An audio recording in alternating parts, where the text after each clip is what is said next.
కార్యక్రమానికి విచ్చేసినందుకు కృతజ్ఞతలు, ధన్యవాదాలమ్మా. ఈనాటి ఈ తల్లిదండ్రుల సమావేశంలో భాగంగా పిల్లలతో విద్యా విలువలకు సంబంధించినటువంటి పద్యాలు చెప్పించమని ఎజెండాలో ఇచ్చి ఉన్నారు. ఆ పద్యాలని ఒక్కొక్కరికి కాకుండా ఒక అవధాన రూపంలో ఇక్కడ దృశ్య రూపకం ప్రదర్శింపబడుతుంది.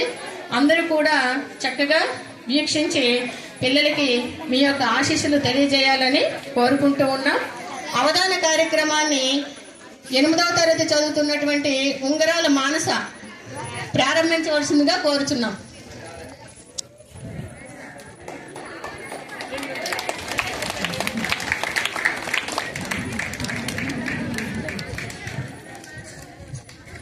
అందరికీ నమస్కారం. నా పేరు ఉంగరాల మానస. నేను 8వ తరగతి చదువుతున్నాను. ఈ రోజు మన పాఠశాలలో జరుగుతున్న తల్లిదండ్రుల సమావేశంలో పద్యావధానం దృశ్య రూపకంలో ప్రదర్శించబడుతుంది. మాలో నైతిక విలువలను పెంపొందించడం కోసం ఆంధ్రప్రదేశ్ ప్రభుత్వం విలువల విద్య అనే పుస్తకాన్ని పంపిణీ చేసి ఉన్నారు. 6వ తరగతి నుండి 10వ తరగతి వరకు పంపిణీ చేసే ఈ విలువల విద్య పుస్తకంలో మంచి నీతులు, విలువలను బోధించే పద్యాలు సారాంశాలతో పాటుగా ఉన్నాయి. అయితే వివిధ విలువలకు సంబంధించిన పద్యాలను స్పష్టమైన ఉచ్చారణతో చదివి విలువలను బోధించడానికి పద్యావధానిని ఆహ్వానించడమైనది. పద్యావధాని గారికి వేదిక మీదకి ఆహ్వానం పలుకుతూ వారికి పుష్పగుచ్చముతో స్వాగతం పలుకవలసిందిగా వర్షిణిని కోరుతున్నాం.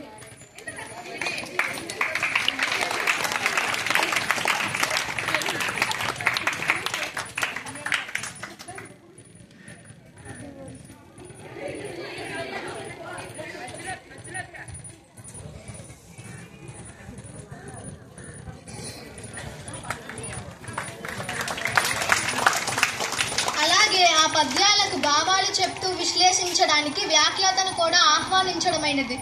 వ్యాఖ్యాత గారికి వేదికపైకి ఆహ్వానం పలుకుతూ వారిని పుష్పగుచ్చముతో స్వాగతం పలుకవలసిందిగా ఎస్ లహరిని కోరుతున్నాం.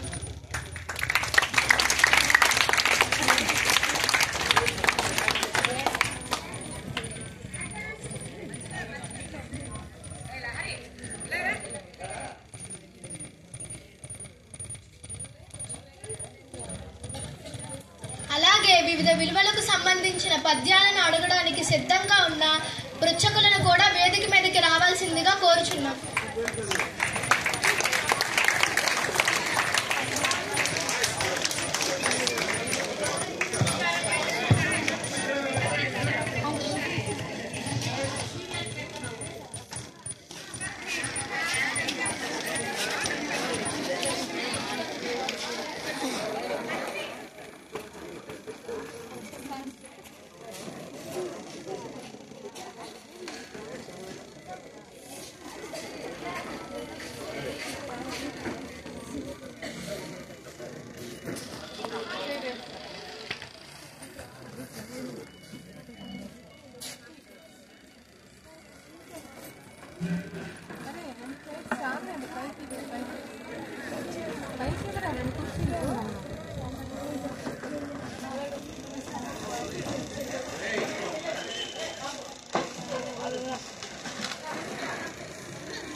ఇప్పుడు పద్యావధాని సమూహ సభ్యుల పరిచయం. ముందుగా అవధాని గారి పరిచయం, ఆ తర్వాత వ్యాఖ్యాత గారి పరిచయం, అలా అందరూ ఒకరి తర్వాత ఒకరి పరిచయం కొనసాగుతుంది. అందరికీ నమస్కారం. నా పేరు కోమలి ప్రియ. నేను 9వ తరగతి చదువుతున్నాను. ఈరోజు మెగా పేరెంట్ టీచర్ సమావేశం సందర్భంగా నైతిక విలువలు పెంపొందించిన పద్యాలు కొన్ని అవధాన రూపంలో మీ ముందు చెప్పాలనుకుంటున్నాం. నేను అవధానిగా ఉండి పృచ్ఛకులు అనగా ప్రశ్నలు అడిగే వారికి పద్యం రూపంలో సమాధానం చెప్తాను. అందరికీ నమస్కారం. నా పేరు సిహెచ్ కళ్యాణి. నేను 9వ తరగతి చదువుతున్నాను. ఈ అవధాన కార్యక్రమంలో నేను వ్యాఖ్యాతగా వ్యవహరిస్తున్నాను. అందరికీ నమస్కారం. నా పేరు కె హర్షిని. నేను 9వ తరగతి చదువుతున్నాను. నేను ఈ అవధానంలో సత్యం విలువ తెలిపే పద్యాన్ని అవధాన గారికి అడగాలనుకుంటున్నాను. అందరికీ నమస్కారం. నా పేరు ఎం విజయకృష్ణ. నేను 9వ తరగతి చదువుతున్నాను. నేను ధర్మాన్ని తెలియజేసే పద్యాన్ని చెప్పవలసిందిగా అవధాని గారికి అడగాలనుకుంటున్నాను. అందరికీ నమస్కారము. నా పేరు కె జగదీశ్వరి. నేను 9వ తరగతి చదువుతున్నాను. విద్య విలువను తెలిపే పద్యాన్ని అవధాని గారికి అడగాలనుకుంటున్నాను. అందరికీ నమస్కారం. నా పేరు పి రేవంత్. నేను 9వ తరగతి చదువుతున్నాను. నేను సహాయం విలువ పద్యం చెప్పమని అవధాని గారికి అడగబోతున్నాను. అందరికీ నమస్కారము. నా పేరు ఎస్ భవ్య. నేను 9వ తరగతి చదువుతున్నాను. నేను అవధాని గారికి ఉపకారం విలువ తెలిపే పద్యాన్ని అడగాలనుకుంటున్నాను. అందరికీ నమస్కారం. నా పేరు కె స్వప్న. నేను 9వ తరగతి చదువుతున్నాను. నేను నిషేధము అనగా చేయకూడని పనులు తెలిపే పద్యాన్ని అవధాని గారు అడగాలనుకుంటున్నాను. అందరికీ నమస్కారం. నా పేరు ఉషారాణి. నేను 9వ తరగతి చదువుతున్నాను. నేను అవధాని గారికి దృష్టికోణం పద్యాన్ని అడగాలనుకుంటున్నాను. అందరికీ నమస్కారం. నా పేరు అనంత్ కుమార్. నేను 9వ తరగతి చదువుతున్నాను. నేను పరిశుభ్రత విలువల పద్యం గురించి అవధాని గారికి అడగాలనుకుంటున్నాను. అందరికీ నమస్కారం. నా పేరు ఓ సుష్మిత. నేను 9వ తరగతి చదువుతున్నాను. నేను అవధాని గారికి సుజనుడి లక్షణాల గురించి పద్యము చెప్పమని అడగాలనుకుంటున్నాను. అందరికీ నమస్కారం. నా పేరు టి రాజశేఖర్. నేను 9వ తరగతి చదువుతున్నాను. నేను సజ్జన సాంగత్యం విలువ తెలిపే పద్యం అవధాని గారికి అడగబోతున్నాను. అందరికీ నమస్కారం. నా పేరు ఏ పూజిత. నేను 9వ తరగతి చదువుతున్నాను. నేను అవధాని గారికి శాంతి విలువ తెలిపే పద్యాన్ని అడగాలనుకుంటున్నాను. అందరికీ నమస్కారము. నా పేరు వై జ్ఞానసాయి. నేను 9వ తరగతి చదువుతున్నాను. నేను అవధాని గారికి అమ్మ ప్రేమను తెలియజేసే పద్యం అడగాలనుకుంటున్నాను. అందరికీ నమస్కారం. నా పేరు జి కార్తిక్. నేను 9వ తరగతి చదువుతున్నాను. నేను అవధాని గారికి తెలుగు భాష గొప్పతనం తెలిపే పద్యాన్ని అడగాలనుకుంటున్నాను. ముందుగా హర్షిణిని ఏదైనా విలువల గురించి తెలిపే పద్యాన్ని అవధాని గారికి అడగవలసిందిగా కోరుతున్నాము. అవధాని గారికి నమస్కారం. అయ్యా అవధాని గారు, విలువలన్నింటిలో కన్నా సత్యం గొప్పదని చెబుతుంటారు కదా, మరి ఆ సత్యం విలువ పద్యం చెప్పి మమ్ము ఆనందింపజేయవలసిందిగా కోరుతున్నాను. చాలా మంచి ప్రశ్న అడుగుచున్నారు. సర్వతీర్థాభిగమనంబు సర్వవేద సమధిగమము సత్యంబుతో సర్యుగావు ఎరుగుమెల్ల ధర్మంబులకెందు పెద్ద ఎండ్రు సత్యంబు ధర్మజ్ఞులైన మునులు ఎండ్రు సత్యంబు ధర్మజ్ఞులైన మునులు.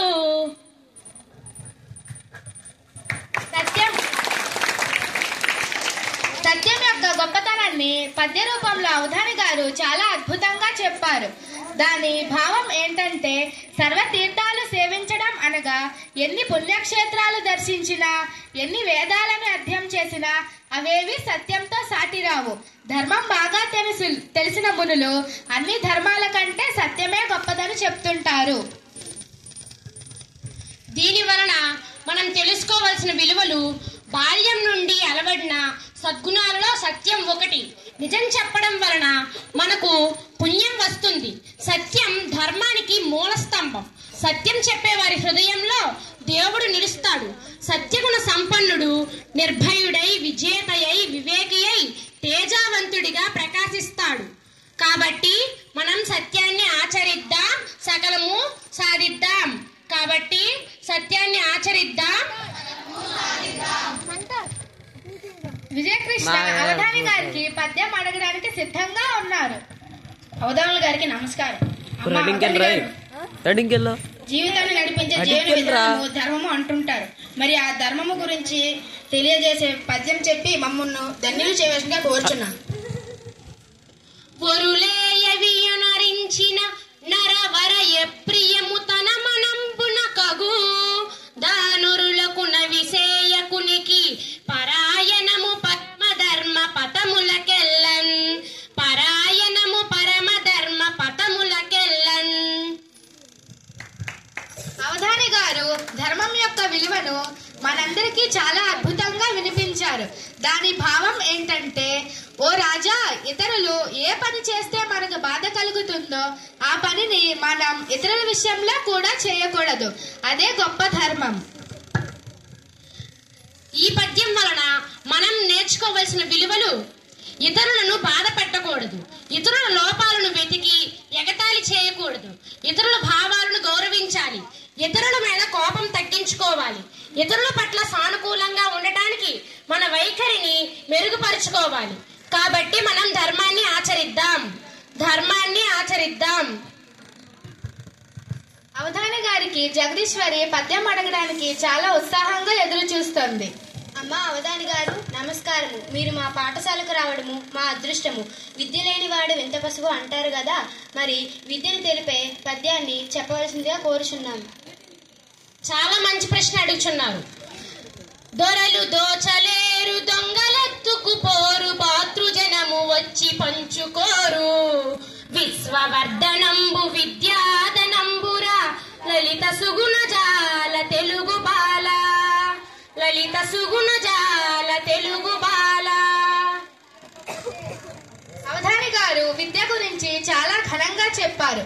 దాని భావం ఏంటంటే, తెలుగు బాల, ఈ విద్యాధనాన్ని దొరలు దోచలేరు, దొంగలెత్తుకపోలేరు, అలాగే అన్నదమ్ములు వచ్చి పంచుకోలేరు.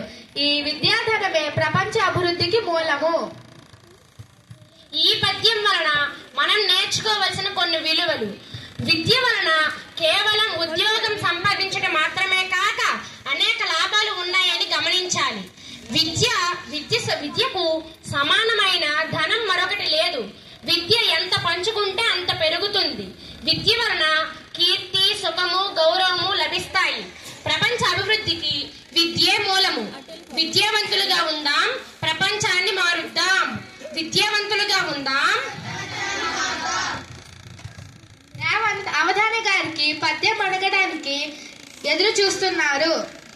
అవధాని గారికి నమస్కారం. ప్రార్థించే పెదవుల కన్నా సాయం చేసే చేతుల కన్నా అన్నారు కదా, మరి సహాయం విలువ తెలిపే పద్యాన్ని మీ గొంతు నుండి వినాలని మా కోరిక.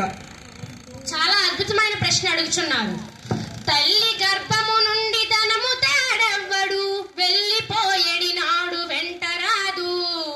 లక్షాధికారిని లవణమన్నమే కాని, మెరుగు బంగారంబు మింగబోడు. విత్తమార్జన చేసి విర్రవీగుటి కాని, కూడబెట్టిన సొమ్ము కుడువబోడు.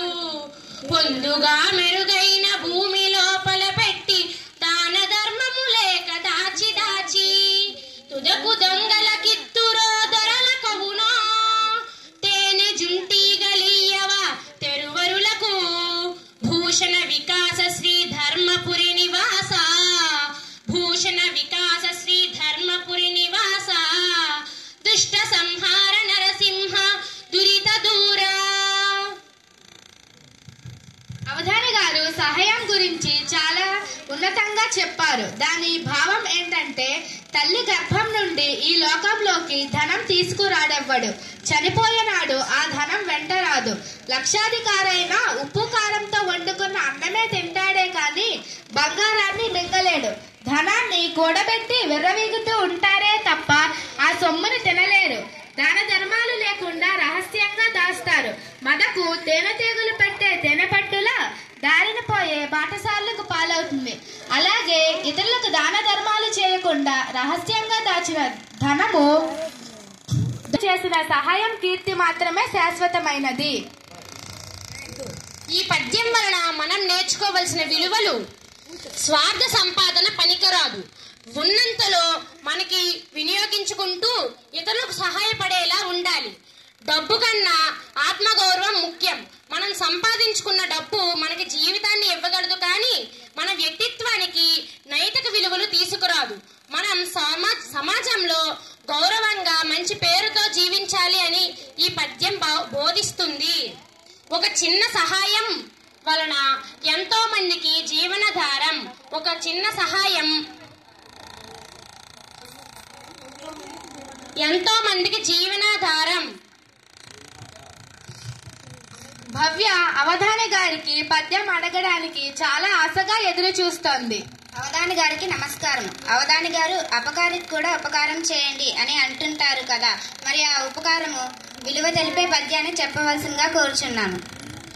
తరువుల తిరస ఫల భార గురుతగాంచు, నివ్రేలుచు నమృతమ సంగు మేగు, దద్దతులు గారు బుధులు సమృద్ధి చేత, జగతి జగతినుపకర్తలకు నిధి సహజ గుణము, జగతినుపకర్తలకు నిధి సహజ గుణము. అవధాని గారు ఉపకారం గురించి చాలా శ్రేష్టమైనటువంటి పద్యాన్ని చెప్పారు. దాని భావం ఏంటంటే, చెట్లు నిండుగా రసమున్న పండ్ల బరువుతో వంగి ఉంటాయి. ఆకాశంలో ఆధారం లేకుండా మేఘుడు అమృతం లాంటి నీటిని వర్షం ద్వారా మనకిస్తాడు. అలాగే నిండుగా సంపదలు ఉన్నప్పటికీ పండితులైన వారు అహంకారం పొందరు. ఈ లోకంలో ఉపకారం చేసే వారికి ఇది సహజ లక్షణం. ఈ పద్యం వలన మనం నేర్చుకోవలసిన కొన్ని విలువలు అన్నీ అణిగి ఉండాలి అనగా వినయ విధేయతలు ఉండాలి. ఎదుటి వ్యక్తి సమస్యలను అర్థం చేసుకొని ఉపకారం చేసే వ్యక్తిత్వం ఉండాలి. కుల మత వర్గ భేదాలు లేకుండా అందరినీ సమానంగా చూడాలి. మానవత విలువలలో ఉపకారం ఒకటి. చేయూతనివ్వండి, జీవితాల్లో వెలుగు నింపండి. చేయూతనివ్వండి, జీవితాల్లో వెలుగు నింపండి. స్వప్న అవధాని గారికి పద్యం అడగడానికి చాలా వాంఛగా ఎదురు చూస్తుంది. అవధాని గారికి నమస్కారం. అవధాని గారు చేయకూడని పనులు చేస్తే ఎటువంటి కీడు కలుగుతుంది, ఈ పద్య రూపంలో చెప్పవలసిందిగా మా యొక్క మనవి. చాలా మంచి ప్రశ్న అడుగుచున్నారు. ఏరకు మీ కసుగాయలు, దూరకు మీ బంధుజనుల దోషము సుమ్మి, పారకు మీరనయందున మేరకు మీ గురువులాజ్ఞ మీదిని సుమతి, మేరకు మీ గురువులాజ్ఞ మీదిని సుమతి. అవధాని గారు ఏవి చేయకూడదో వాటిని పూసకొచ్చినట్టు పద్య రూపంలో చెప్పారు. దాని భావం ఏంటంటే, పసిరి పిందెలు ఏరి తీసుకోవద్దు, చుట్టాలను దూషించవద్దు, యుద్ధంలో నుంచి పారిపోవద్దు, విద్య చెప్పేవారు పూజనీయులు గురువులు పెట్టిన ఆజ్ఞ అతిక్రమించవద్దు. ఈ పద్యం వలన మనం నేర్చుకోవలసిన విలువలు: పచ్చపిందులను కోయడం వలన పండు సంఖ్య తగ్గడమే కాక మన ఆరోగ్యం చెడిపోతుంది. మన బంధుజనులను దూరం పెట్టడం వలన మనకు సహాయం చేసేవారు ఉండరు. మన మేలు కోరి గురువులు చెప్పే మంచి మాటలను ఆచరించాలి. మంచి మాటలను అనుసరిద్దాం, చెడు మాటలను దూరం పెడదాం. మంచి మాటలను అనుసరిద్దాం. ఉష అవధాని గారికి పద్యం అడగడానికి చాలా ఉత్సుకతతో ఎదురు చూస్తోంది. అవధాని గారికి నమస్కారం. మెరుగైన జీవితానికి ఉత్తమ దృష్టి ఉండాలి అంటారు. మనం ఇతరులతో ఏ విధంగా నడుచుకుంటామో అది దృష్టికోణం విలువ తెలిసే పద్యాల్లో చెప్పగలని నా యొక్క ఆకాంక్ష. కూరి మిగల దినములలో నేరము వెన్నడును గలుగ నేరవు మరియా, విరసంబైనను నేరములే తోచుము సుమతి. అవధాని గారు దృష్టికోణం గురించి చాలా ఘనంగా చెప్పారు. దాని భావం ఏంటంటే, సుమతి, ఇరువురి మధ్య ప్రేమ స్నేహం కల రోజుల్లో ఒకరికి మరొకరిలో అపరాధాలేమీ కనిపించవు. ఆ స్నేహం ప్రేమ కాస్త ఏ కారణం వల్లనైనా ద్వేషంగా మారితే వారిలో అపరాధాలు మాత్రమే కనిపిస్తూ ఉంటాయి. ఇది నిజము. దీని వలన మనం నేర్చుకోవలసిన విలువలు: తల్లిదండ్రులు పిల్లల పట్ల కనపరిచేది నిస్వార్థమైన ప్రేమ. ప్రేమకు స్వార్థం అనే గుణం ఉండదు.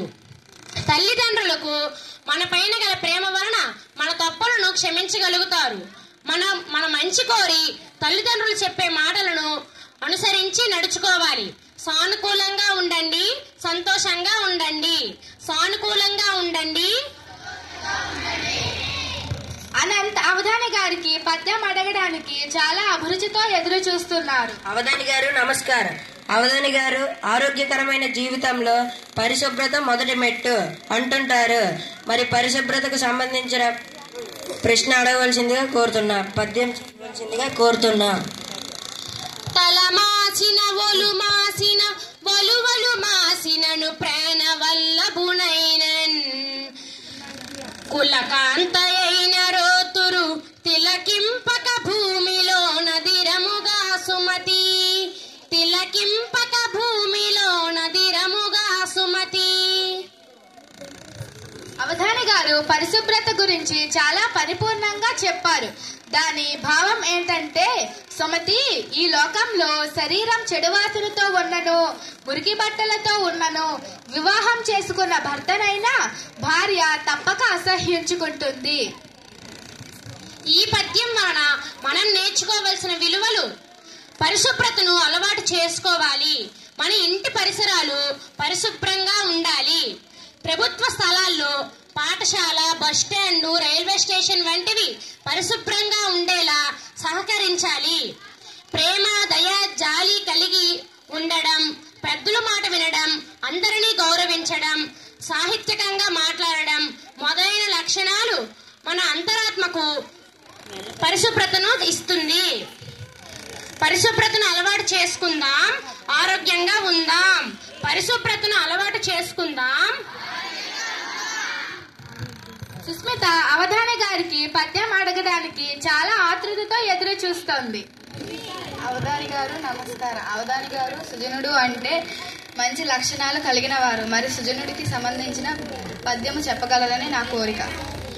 కందుకము ఓలే సుజనుడు క్రిందంపడి మగుడ మీదకి నెగముజుమి, మందుల మృత్పిండము వలె క్రిందంపడి అడిగియుండు కృపణత్వమునన్, క్రిందంపడి అడిగియుండు కృపణత్వమునన్.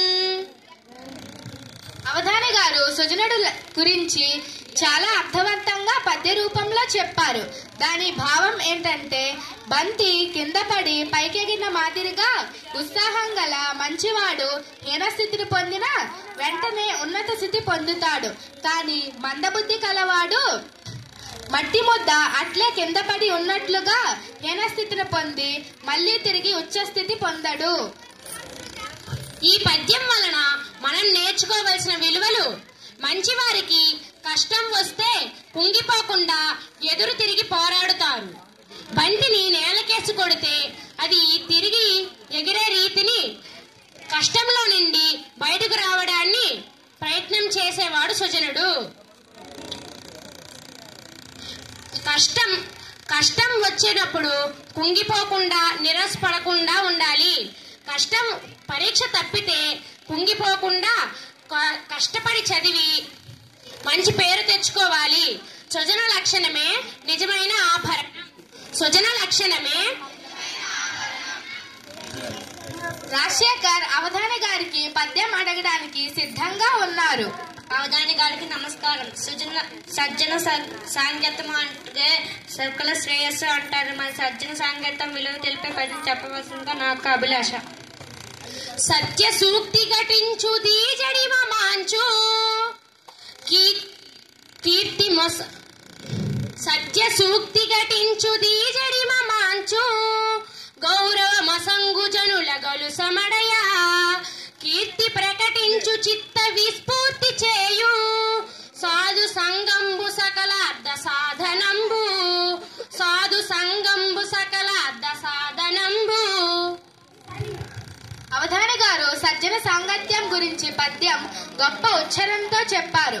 దాని భావం ఏంటంటే, సజ్జనులతో సహవాసం గౌరవాన్ని కలిగిస్తుంది, సత్యవాక్యాలనే పలికింపచేస్తుంది, బుద్ధి మాంద్యాన్ని పోగొడుతుంది, కీర్తిని వ్యాపింపచేస్తోంది. ఈ పద్యం వలన మనం నేర్చుకోవలసిన విలువలు: మంచి స్నేహితులను ఎంచుకోవాలి, చెడు అలవాట్లు ఉన్న వారితో తిరగకూడదు, స్నేహం వలన గౌరవం వస్తుంది, స్నేహం వలన ఒత్తిడి తగ్గుతుంది, కష్ట సుఖాల్లో అండగా నిలుస్తుంది, సజ్జన సాంగత్యమే ఆనందంకి మార్గం, సజ్జన సాంగత్యమే. పూజ అవధాని గారికి పద్యం అడగడానికి చాలా ఉల్లాసంగా ఎదురు చూస్తోంది. అవధాని గారికి నమస్కారములు. అవధాని గారు శాంతి మనకు స్నేహితుడిగా రక్షణ ఇస్తుంది కదా, శాంతి తెలిపే పద్యాన్ని చెప్పగలరని కోరుచున్నాను. చాలా మంచి ప్రశ్న అడుగుచున్నారు. తన కోపమే తన శత్రువు, తన శాంతమే తనకు రక్షదయ చుట్టంబో, తన సంతోషమే స్వర్గము, తన దుఃఖమే నరకమండ్రు తథ్యము సుమతి, తన దుఃఖమే నరకమండ్రు తథ్యము సుమతి. అవధాని గారు శాంతం గురించి చాలా ఘనంగా చెప్పారు.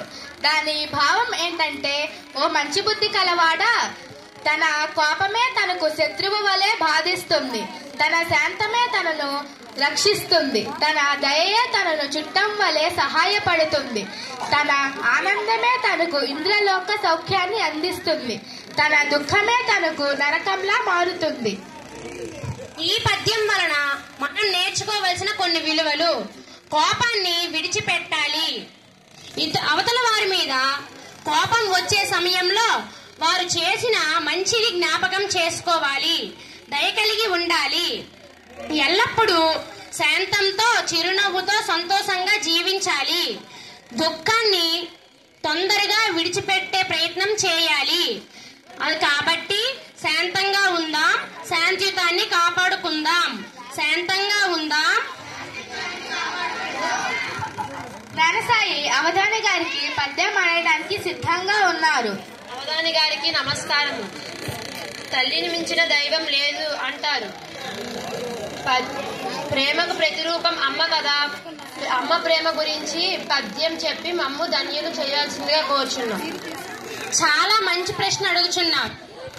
పురిటి నొప్పుల కోర్చి పొడమిలో నాకిట్టి జన్మనిచ్చి పునర్జన్మనెత్తి రక్త మాంసమ్ములు రంగరించి తీసి పాలిచ్చి నా దుక్షుద్బాధ బాపి ఏ పెండ్లికెళ్ళినా ఎవ్వరేమిచ్చినా తినక కొంగున కట్టి తెచ్చినావు. జ్వరమొచ్చి నుంటే వలవలా నీవేర్చి నాకు నయము చేసి సాకినావు.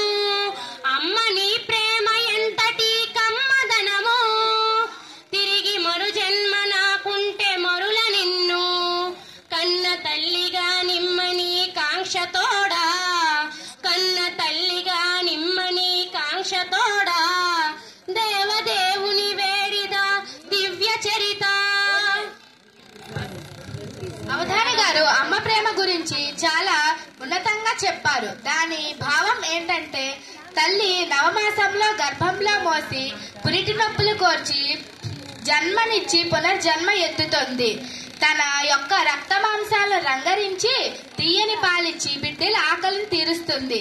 ఎక్కడికి వెళ్ళినా, ఏ పెళ్లికెళ్ళినా, ఏ తినుబండారాలు ఇచ్చినా తను తినక కొంగున దాచి బిడ్డలకు ఇస్తుంది. బిడ్డకు జ్వరం వస్తే వలవలా ఏడుస్తూ తగ్గినంత వరకు వైద్యుడిగా సేవ చేస్తుంది. అమ్మ నీ ప్రేమ ఎంత మధురమైనది, మళ్ళీ జన్మంటూ ఉంటే నిన్నే కన్న తల్లిగా ఇవ్వమని ఆ దేవుణ్ణి కోరుకుంటున్నాను. మాతృమూర్తికి జై. ఈ పద్యం ద్వారా మనం నేర్చుకోవాల్సిన విలువలు: మమతకు మరో రూపం అమ్మ, అనురాగానికి అర్థం అమ్మ, ఆశయకు ఆలవాలం అమ్మ, త్యాగానికి ప్రతిరూపం అమ్మ, నిస్వార్థ ప్రేమకు నిలవటద్దం అమ్మ. అమ్మ చెప్పే మాటలు విందాం, ఆనందంగా ఉందాం. తల్లిని మించిన దైవము లేదు, తల్లిని మించిన.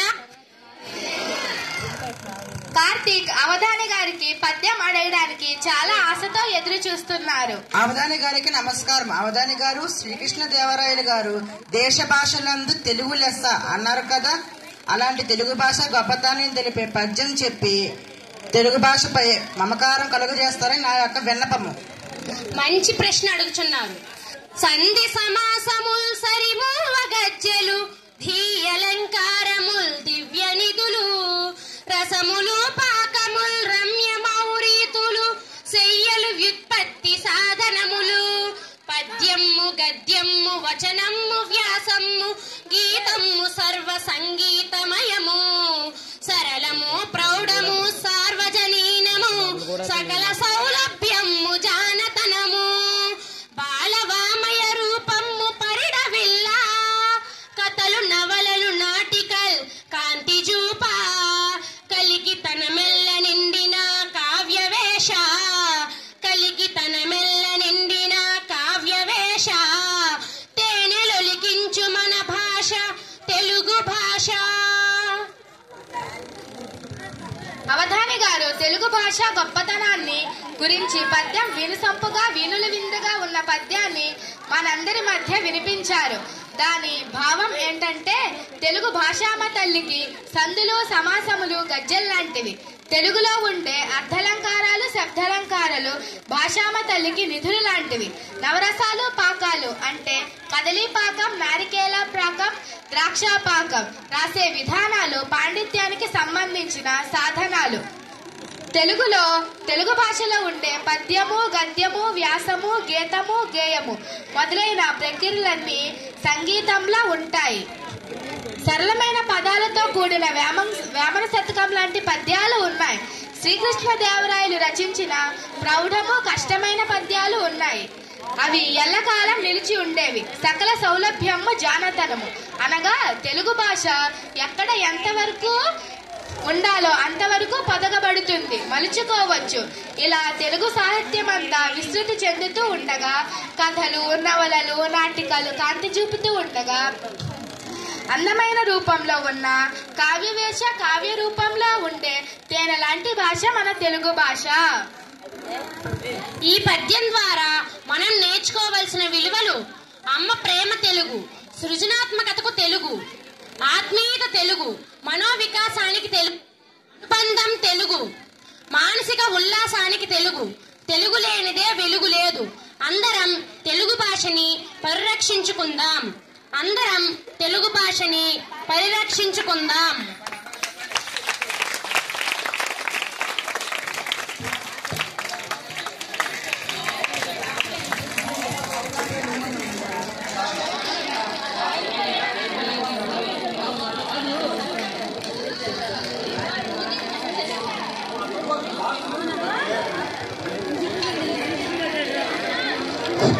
సభకు నమస్కారములు. అవధానమ్మ గారికి కృషికుల కంటే మాదేదంటే మేము పామర్లు, పండితులం కాదు. పామర్ల భాషలో మేము మాట్లాడతాం. పండితులకి ఏంటంటే వ్యాకరణము, ఛందస్సు, సమాసాలు మరి అవన్నిటితో కలిపి వాళ్ళు చెప్తారు. మరి పామర్లకు ఒక అవకాశం ఇచ్చారు కనుక అవధాన గారికి అందరికి కూడా నమస్కారం తెలియజేస్తూ, అమ్మ అంటే అసలు అమ్మకి ఏ డిక్షనరీలో చూసినా నిర్వచనం మనకు దొరకదు. అంత విశాలమైన అర్థం ఉంది అమ్మకి. అలాంటి అమ్మ గురించి ఒక మాలిక పద్యం కాదు. అమ్మవారి గురించి బొమ్మని పోతన రాసిన పద్యంని మా ముందు కళ్ళకు కట్టినట్లు చెప్పిన కాకితాపల్లి గోవిందరావు గారికి చాలా కృతజ్ఞతలు.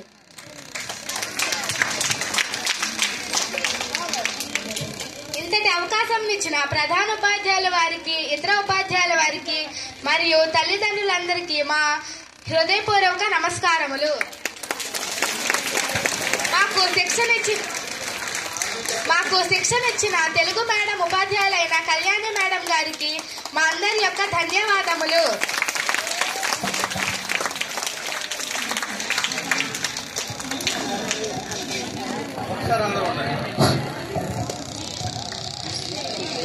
మా మేడం గారు, కళ్యాణి మేడం గారు ఎంత కమ్మని గీతాలని పిల్లల చేత మరి వినిపించారో మీ అందరూ చూశారు. పిల్లలందరూ కూడా నోట మాట రాక నిశ్శబ్దంగా వీక్షించారంటే ఎంత శక్తి పిల్లల్లో ఉందో మీరు గ్రహించారు. మరి ఏ ప్రైవేట్ స్కూల్స్లో కూడా ఇట్లాగా ఇంత కమ్మగా, ఇంత చక్కగా పద్య ఆలాపన అనేది జరగదని తల్లిదండ్రులు గ్రహించి పాఠశాలలో మీ విద్యార్థులను, మీ పిల్లల్ని జాయిన్ చేయడానికి తగిన సహాయం చేయగలని ఆశిస్తున్నాం. మేడం గారు మీకు ధన్యవాదాలండి. ఇలాంటివి ప్రతి వారం ఒకసారి పెడితే చాలా బాగుంటుంది. ధన్యవాదాలు. ఏదమ్మా బాబు, అందరితో ఫోటో తీనమ్మా.